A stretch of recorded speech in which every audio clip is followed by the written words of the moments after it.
Нема да бидам министер во техничката влада, најави денеска премиерот во заминување Димитар Ковачевски на средба со новинарите. Ја нема да бидам министер во техничката влада, туку ќе ја предводам кампањата на Социјалдемократскиот сојуз на Македонија и коалицијата на предстојните избори.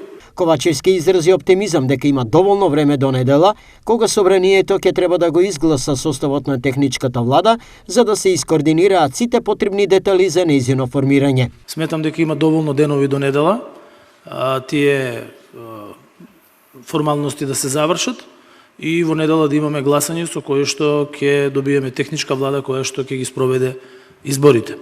Секој треба да работи во согласност со закон и во согласност со демократските принципи, предлагате министри и нормално ги поддржувате тие министри, бидејќи не можете да очекувате да предложите министри, а некој друг да ги поддржува вашите министри. Такво нешто не постои во светската пракса и сметам дека има доволно денови за да тоа се направи до недела.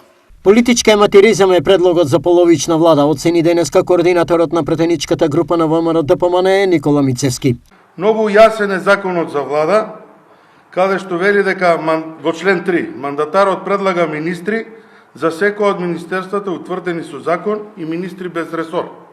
И тука ставаме точка и тоа е тоа кое што треба да го испочитува мандатарот. Оставката на председателот на владата повлекува и оставка на цела влада, што значи дека во датумите кои што ги соопштуваат како можни датуми за оставки на председателот на владата на Република Македонија и председателот на собранието, во оставка е цела влада. Така да предлог за половична влада мене ми е обичен политички аматеризм. И Мицевски, како и Ковачевски, смета дека има време до недела за да се испеглаат спорните детали околу формирањето на техничката влада. Имаме време, затоа што очигледно е дека немаме конкретен датум и немаме оставки, така да во наредните денови до крајот на неделата, односно до рокот, кој што ќе биде утврден врз основа на оставките, ВМРО-ДПМНЕ ќе разговара и ќе предложи своји кандидати за сите овие отворени места. Планирана е седница на извршниот комитет во среда, меѓутоа ќе видиме во наредните денови што се ќе се случи.